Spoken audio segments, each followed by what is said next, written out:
New information on the homicide investigation where an elderly man was found dead in a casino parking lot and a suspect remains on the run. And a new study says veterinarians are at a higher risk of suicide. A closer look at why. That story straight ahead. This is News 3 at 10. We do have some breaking news right now at 10. Evacuations are underway in downtown Madison after a car crashed into a building at 1046 East Dayton Street and hit a gas line. This is near Lapham Elementary School near Ingersoll at Dayton. According to the Dane County Dispatch, the crash happened about 9:30. We have a crew on the way right now. We will have an update later in this show. We are getting ready for what could be one of the more significant snowfalls of the season so far. Weather alert days have been issued for both tomorrow and through the weekend as the storm moves in our direction. A few snowflakes out there this evening, but it is all calm right now as we look at downtown and our West Side studios. But 24 hours from now, the snow will be here, and we start with Chief Meteorologist Gary Canolfi, our first alert forecast. Gary? Yeah, we're watching and tracking the snow. Right now, the flurries that we had earlier this evening have moved out. We've got a little bit of a break, so much of the day tomorrow will be dry, but then things will start to pick up late tomorrow afternoon as light snow develops, continues into tomorrow night when it'll snow pretty steadily for much of the night, and then taper down to flurries sometime Saturday morning. Now, we could see anywhere from 1 to 6 inches of snow tomorrow night. The 1-inch amounts up toward the Dells, the 6-inch amounts down toward the Illinois state line, about 3 or 4 inches here in the Madison area. And then as the winds pick up Friday night into Saturday, we'll see some blowing and drifting of the light, fluffy snow. The winds will also bring in much colder air so that by Sunday, temperatures will be just above zero, but wind chills could be as cold as 10 to 20 degrees below zero.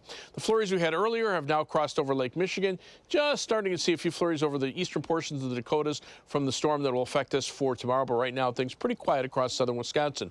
There's what we're looking at for snow totals for tomorrow night into Saturday morning, about 4 to 7 inches south of Dane County, 2 to 5 inches in and around Madison and Dane County, and areas up to the north, only about an inch or two.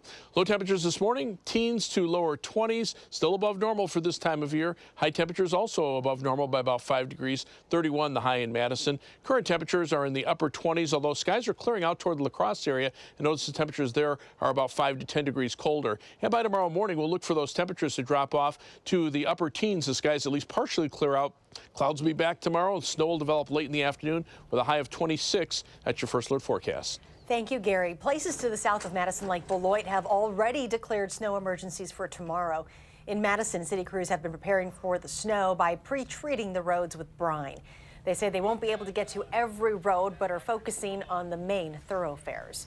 Today, we learned the identity of the man police say was murdered in a casino parking lot on Monday. Amy Reed joins us now to share more about Harold Johnson and what his life meant to those around him. Amy?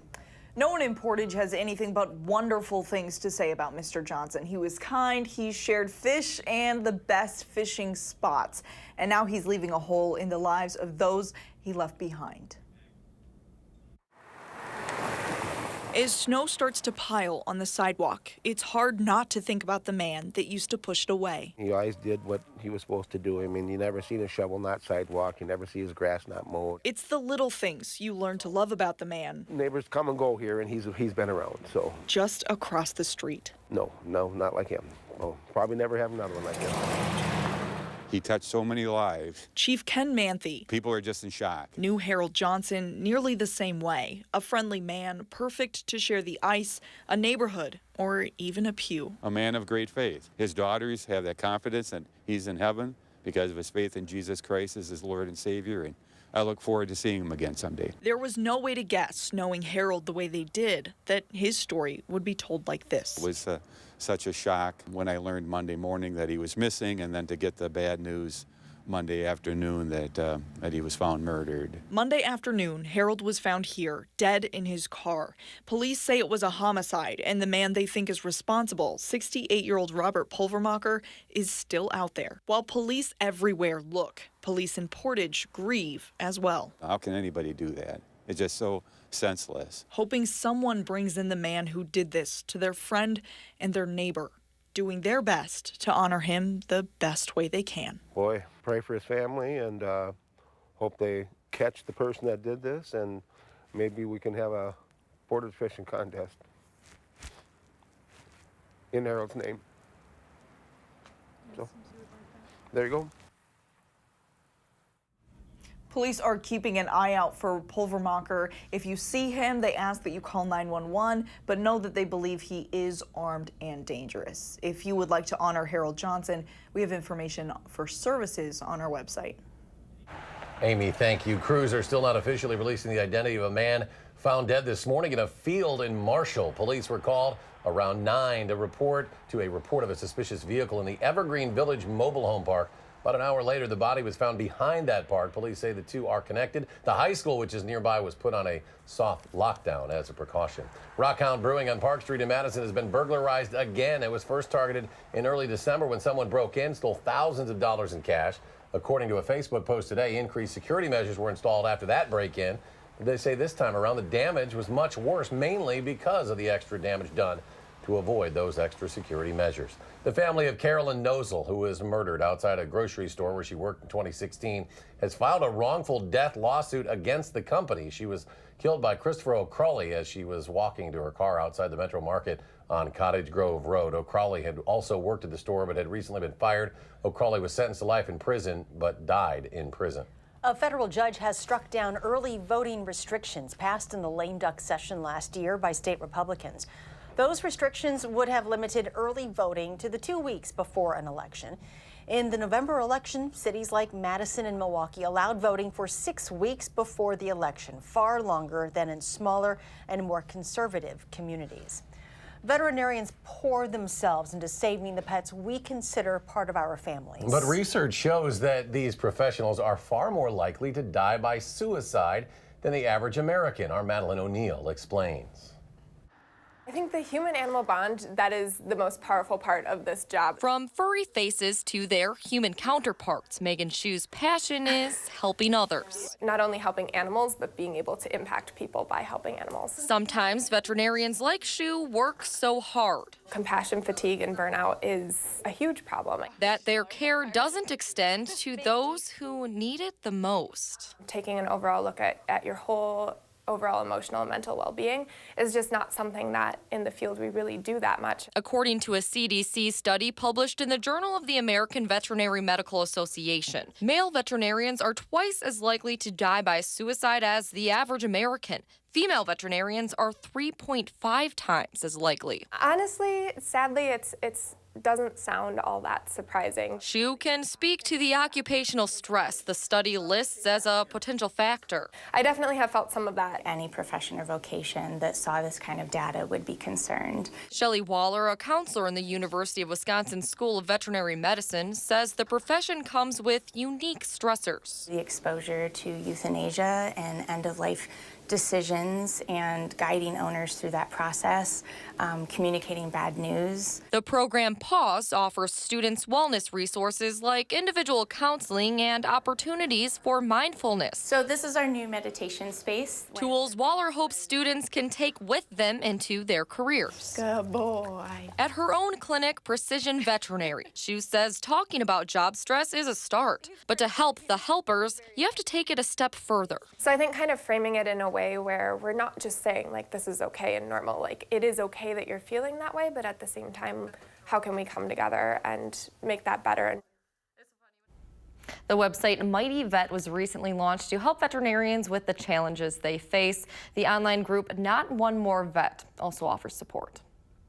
Madeline O'Neill reporting tonight, and if you or anyone you know is struggling with suicidal thoughts, you can call the National Suicide Prevention Lifeline. It is 1-800-273-8255. Again, Maddie, thank you. The FDA expanding a dry dog food recall for several products possibly containing toxic levels of vitamin D sold nationwide.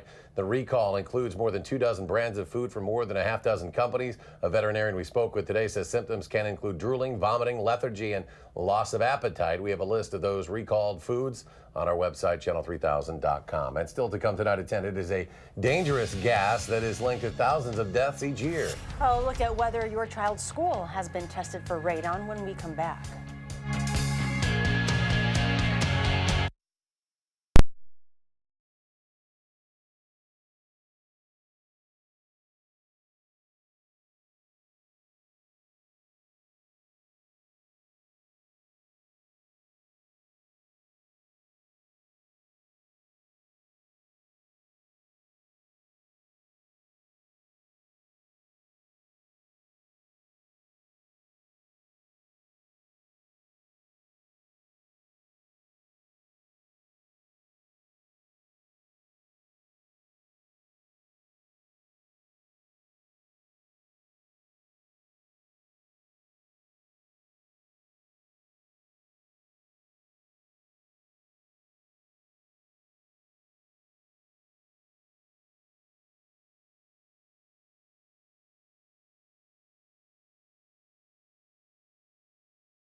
Quick update on our breaking news. Evacuations underway in downtown Madison after a car crashed into a building. This is at 1046 East Dayton. A gas line apparently hit there. This is near Lapham Elementary near Ingersoll at East Dayton. According to dispatch, the crash happened about 9:30. No reports of any injuries. We don't know exactly what caused that crash. The gas responsible for 21,000 deaths every year, 500 of those here in Wisconsin, may be in your child's school. It's radon, the odorless, invisible gas, the second leading cause of lung cancer. And though the EPA recommends our schools test for it, our News 3 investigation shows most do not. Amy Reed reports. This afternoon, I picked up a test in Verona for another homeowner. When it comes to radon, Tomorrow we have a few tests for a couple home inspections. you could say the Meffords have been around the block. 4417. Today, it's a block they drive, dropping off radon test results for their clients at Madison Radon Testing. But their expertise comes from the figurative block. And on that block sits their first home in Madison that they tested as a precaution. We found out it was really high, sky high. It was like 6 times the amount that the EPA would like. From there, they started researching, learning about how radon is an odorless, invisible gas, dubbed the silent killer for its role as the second leading cause of lung cancer. So you're able to analyze all those measurements. And that led to their business and to the types of questions informed parents like to ask. As parents, we ask, like when our oldest has a sleepover, I ask, oh, where'd you guys sleep? And then we said, oh, in their basement. Then I asked, oh, have they had their radon tested? Yeah, they mean it.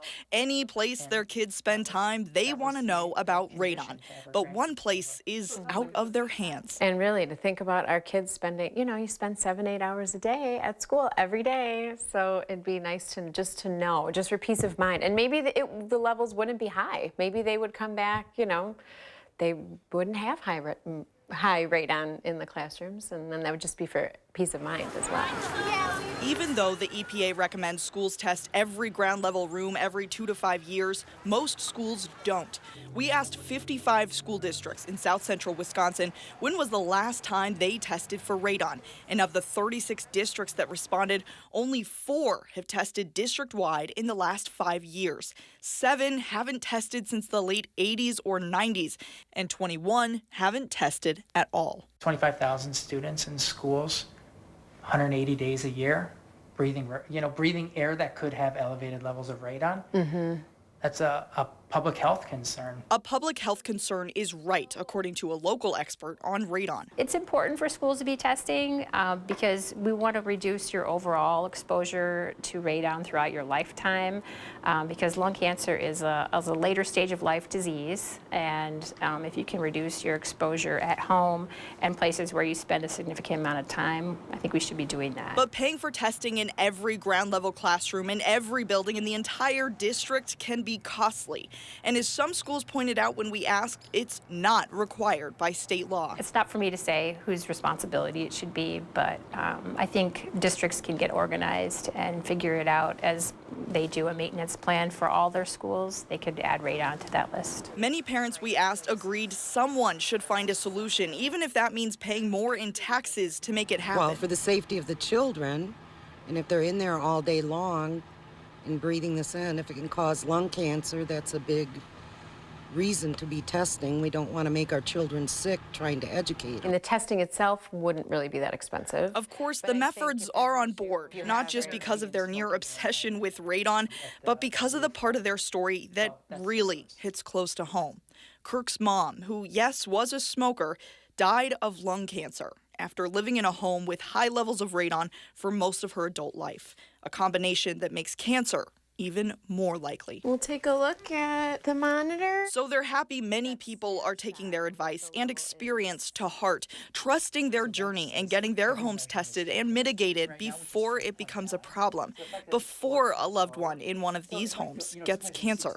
And they're hoping soon it's not just homeowners that get on board. Thank you so much. We are hopeful that if the word gets out, people learn more about radon and parents, and maybe that will get the ball rolling, that school districts will do testing in schools, hopefully. With photojournalist Brian Messmer, Amy Reed, WISC News 3.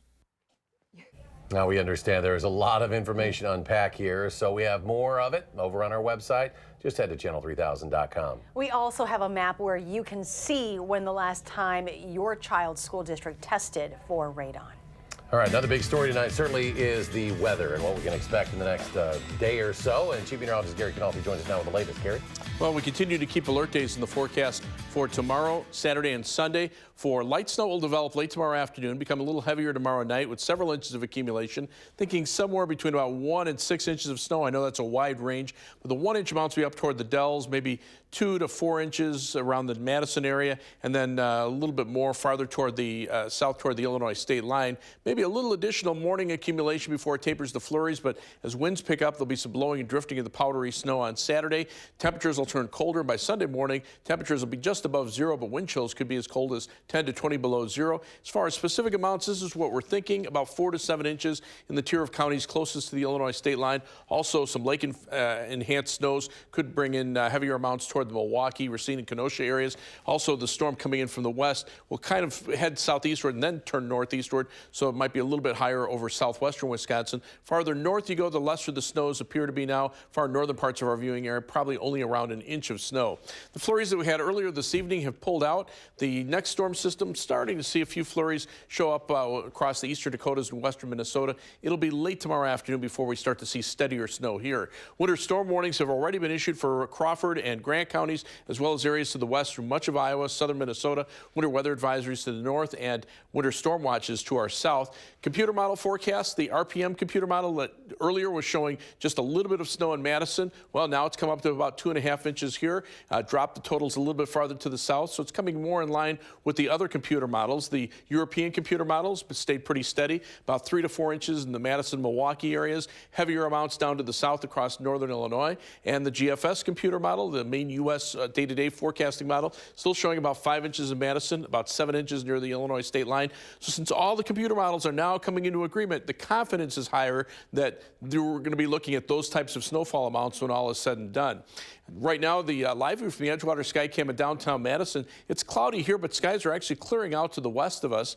The height for today, 31 degrees, the low 22, so another day with above normal temperatures. And right now we're 28 with cloudy skies, winds out of the north at 6 give us a wind chill of 22 degrees. High temperatures today range from the teens up near Lake Superior to above freezing across northern Illinois. Current temperatures are now below freezing in most areas, although Chicago still at 32 degrees. The storm system still well out to the west of us, but it'll ride those strong jet stream winds eastward and pass just to our south over the next couple of days. Again, the best chances for snow late tomorrow afternoon into tomorrow night. Winter storm warning, Crawford and Grant counties, winter weather advisories, Dane County and areas to the north, and winter storm watches south of Dane County from late tomorrow afternoon into Saturday morning. 18 for the overnight low as skies turn partly cloudy, but the clouds move back in for tomorrow with a high of 26 and snow develops late in the day. You can see those clouds clearing out overnight, allowing temperatures to dip into the teens.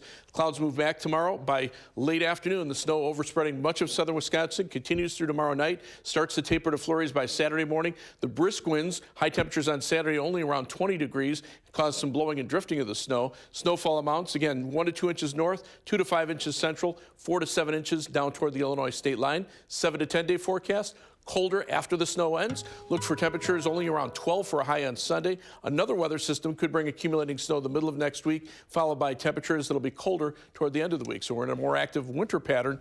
Get set for more snow. All right, Gary, thank you. Sun Prairie meets Edgewood on the ice. The Prep Mania Game of the Week. Kevin with highlights next.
Prep Mania Game of the Week, Sun Prairie boys hockey trying to chase down Verona for the Big 8 conference title. Edgewood trying to stay unbeaten or in the driver's seat in the Badger South. Meeting tonight with a little state seeding on the mind with the state tournament just over a month away. 1-0 Cardinals.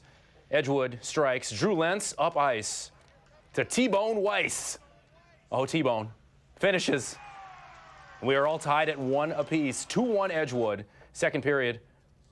Carter Waters waits. The wrister finds the net, and we are all knotted at 2 apiece. Late third, still tied. Bennett Hallbleib throws it toward the net. Travis Kernan, no. Kyle Hagerman, yes. He scored his second of the game. They'd add an empty netter, and the Cardinals win 4-2 the final. What's better than 1 Prep Mania game of the week in a week? 2, and it won't cost you any extra. This time we ditch the skates for the sneakers. Tomorrow night, Big 8 boys basketball, Madison Memorial at La Follette, 7:15 on channel3000.com. It's like horse racing. When the gates open, the horses go. The Wisconsin men's basketball team has had trouble going in Big Ten play, and it hit rock bottom Monday night against Maryland when the Badgers hit 7 of 26 and turned the ball over 7 times in the first half against the Terps. Greg Gard says they analyze everything, and they're looking at making the bad first halves go more like their good second halves. I think the biggest thing is, what are we doing on our possession? What type is the quality of our shot? Really good. Second half, we got really good shots. Didn't make them all, but we get the quality of the shots we got were much higher than what we had in the first half. Much better decisions in the second half, and that had to do with, obviously with shot selection was a big part of it. Wisconsin women taking on Minnesota at the Kohl Center. Gophers up big. Badgers just trying to hang around. Kelly Carless, the catch, the drive. Well, jump hook in the lane for 2, but the lead just kept growing. Badgers go outside. Suzanne Gilreath wears number 3. Hits threes, but not nearly enough. Gophers win 78-50. It's their 13th straight win in the series. The pro football writers have spoken, and Bears head coach Matt Nagy is the NFL Coach of the Year. Hard to argue, led the Bears to a 12-4 record and the NFC North title in his first year. This after the Bears finished last in the division 4 years in a row.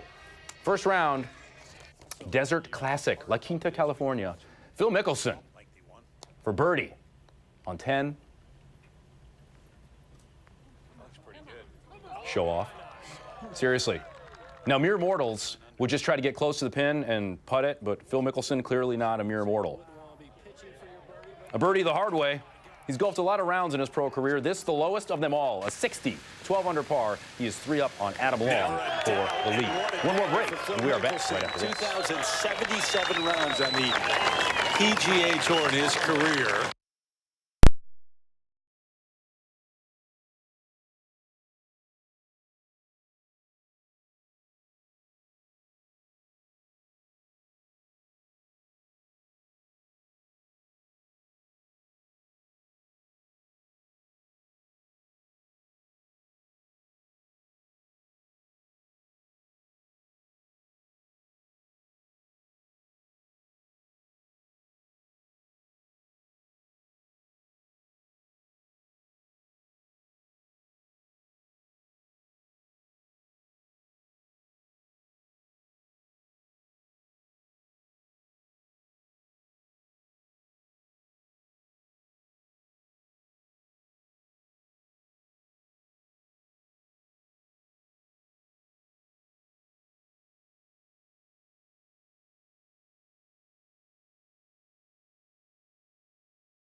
There's the snow totals. Just looking at some of the latest computer model forecasts starting to come in. Might have to bump those up just a tad. But after the snow, it'll turn cold, then some more snow from late Monday through early Wednesday. That could be another several inches of accumulation, followed by more cold weather for the end of next week. All right, go home, get some sleep, Gary, and thank you for joining us for News Street at 10. Do something good, and we'll see you back here tomorrow.